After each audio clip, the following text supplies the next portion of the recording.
Kirby, welcome to my channel. So today we are going to be doing a first impressions of the Urban Decay Distortion palette. It was released for their holiday collection for 2017. If you are interested in seeing a review of this palette or first impressions / review of this palette along with this eye look, then please keep watching. Alright, so the Distortion palette by Urban Decay was released for their holiday series, and I'm not sure if this is limited edition or if it's going to be sticking around in their collection for a while. I'll have to look up online. It didn't say anything about it being limited edition. However, shout out to my sister-in-law Jessie for getting me this palette for Christmas. You the real MVP. This palette has 3, 6, 9, 12, 15 eyeshadows in it. So this palette is $48. It's available online and at Sephora.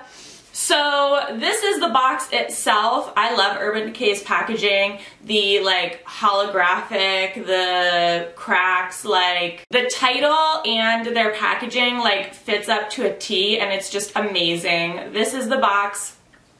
It shows you or gives you a preview of the colors on the box, which is really nice if you're looking in the store to buy the palette, so that you don't have to open the box up and look at the palette and then close it and put it back in.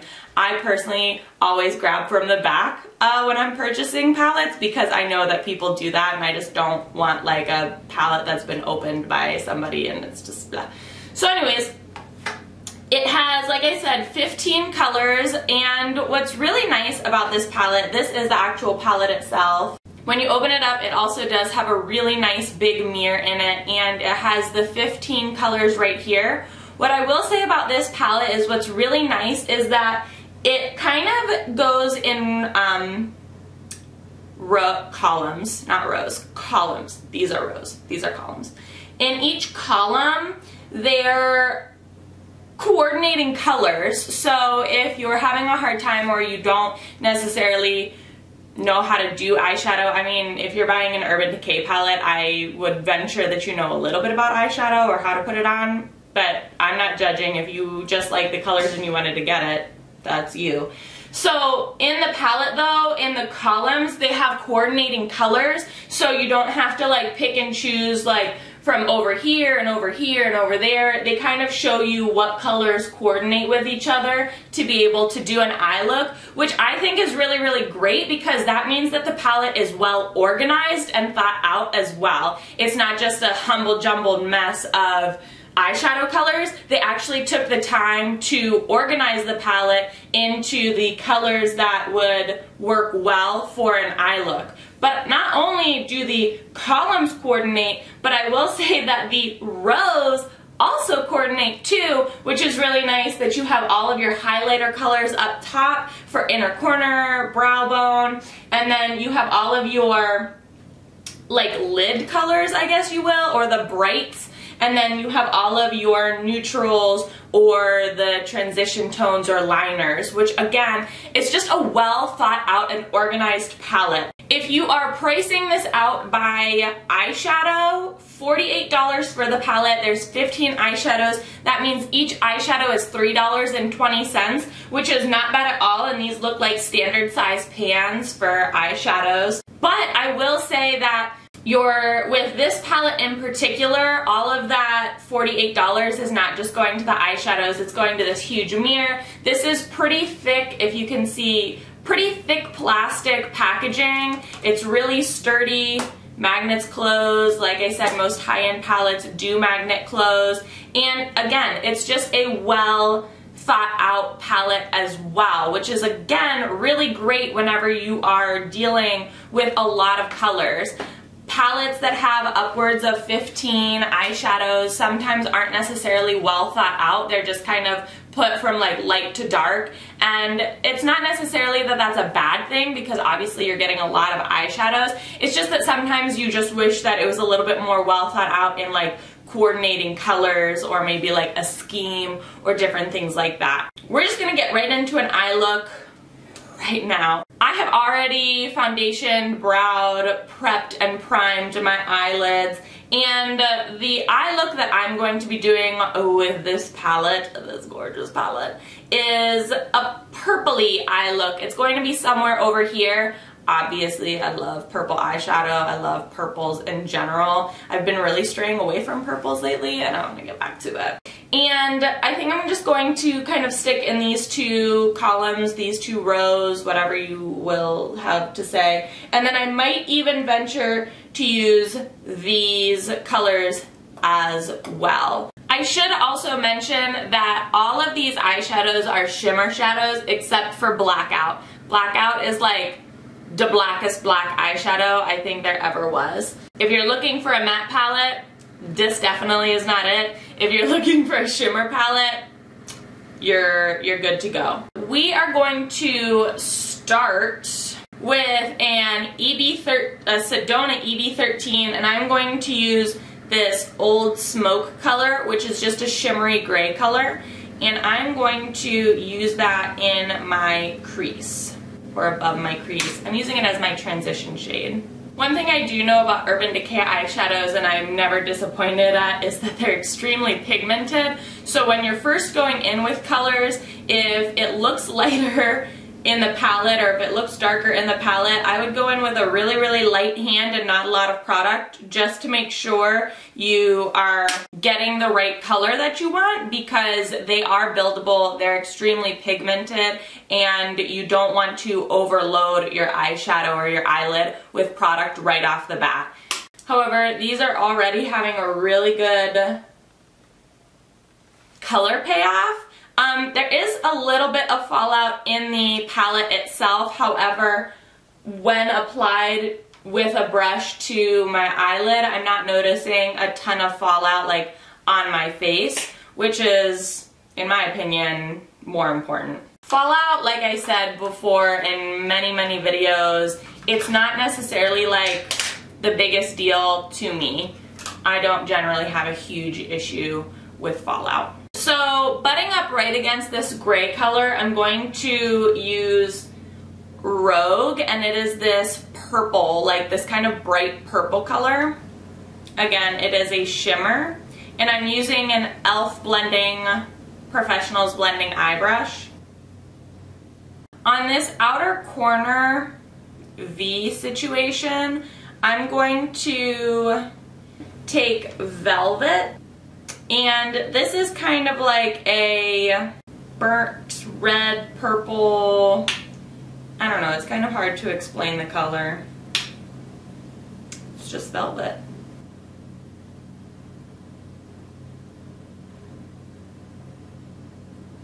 Now from this velvet color, I'm not necessarily getting the color payoff that I want, and if you can see this,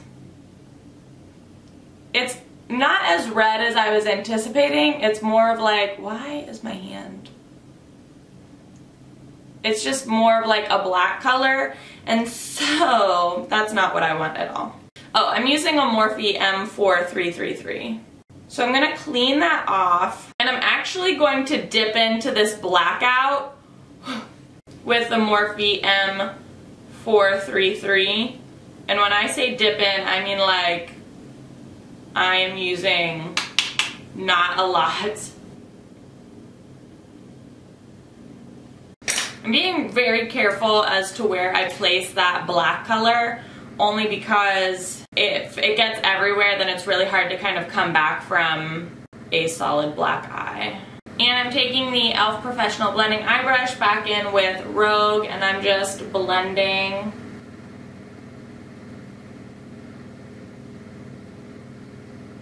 that black out. And then I'm going to take a clean Morphe M531 and buff the whole eye out, just to diffuse any harsh lines.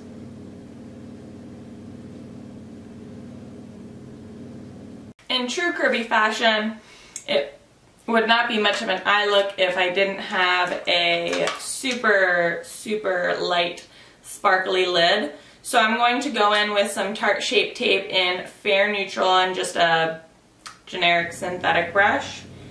And I'm going to go in, lay down that concealer.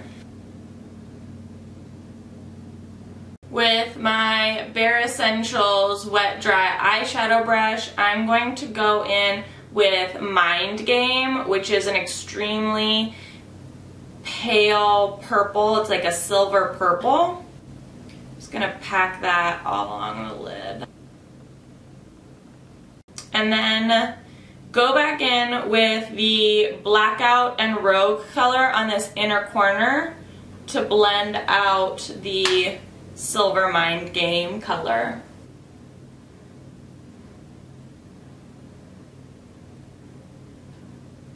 Now I need to finish the other eye and my face, and I'll come back and do the lower lash line.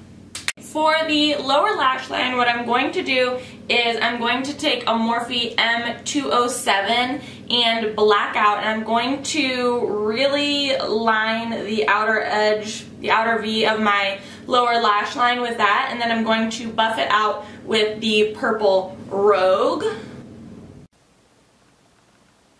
And for Rogue, I'm just using the same brush that I used on my lid, and it's the e.l.f. Professional Blending Brush.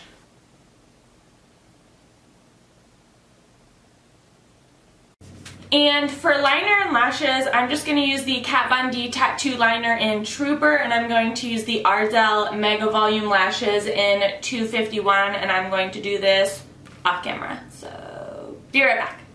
Have mercy, these lashes though.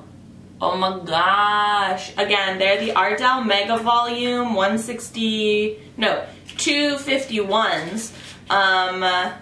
Everybody, go out and get a pair. They're amazing. I should mention that I did put some mascara on as well. The Urban Decay Perversion Mascara. Just thought we'd keep it all in the family. But here is the finished look, guys. I really like it. It's like a really purpley, smoky eye. It's a little bit more smoky than I was anticipating it being, but whenever you use black eyeshadow, it's bound to be smoky. But the colors blended really, really well. I was a little disappointed with how Rogue and Mind Game performed personally. However, I think it might have been with Mind Game, it might have been a brush choice on my end. I don't think I used the right brush with it. Wheat womp. Rogue though, however, showed up very pretty up against Mind Game. So when you laid Mind Game down and then you went to go buff Rogue on top of it, it was like the most beautiful ethereal thing you could ever imagine. I'm going to, let me put some swatches on my arm for you. Okay, so here are the swatches on my hand. I did them in the columns so that you could see. The pale colors don't necessarily swatch all that well. However, they do apply a lot better with a brush. And some of the darker colors are much better than others, and the brights all pretty much are true to what the palette looks like. Again, here's the palette one more time. It's just a well organized, well thought out palette. It was really easy. Ooh. It was really easy to work with. It was really nice. It's really like easy to hold in your hand as well, which is nice. Again, with this big mirror, makes it again nice for traveling. However, the only thing is that they're all shimmers, so I don't know if you're always going to want to do like an all shimmery eye. However, I will have to say, for them being all shimmer colors, they don't necessarily show up on the lid that shimmery. Like, I was surprised that they're not like, my eye isn't like gleaming, if that makes sense. I don't know if that makes sense. Does that make sense? Anyways, thank you, Jessie. I will continue to use my Distortion palette. It was so beautiful and so lovely. It's just such a nice palette to work with. I do prefer Urban Decay. I like a lot of their products. I like the Perversion mascara. I like, I just got Naked palettes. Thank you, Gina. This is my first Naked palette. Can you believe it? Like, I have never had a Naked palette before, so I'm super excited to use that. But But yeah, I tend to like Urban Decay's products only because they're brightly colored, the shadows show up really well, so it probably wasn't going to be a bad review from me anyways. If you liked this video or if you found it helpful, then please give it a thumbs up and let me know what you thought in the comment section below. I will leave links to everything on my face in the description bar below, so if you are interested in this eyeshadow palette or this look, or there's a certain part of the look that you liked, then you can find all of the products in the description bar with links so you can check them out. As always, please be sure to subscribe for more reviews and tutorials. Thanks so much for watching, guys.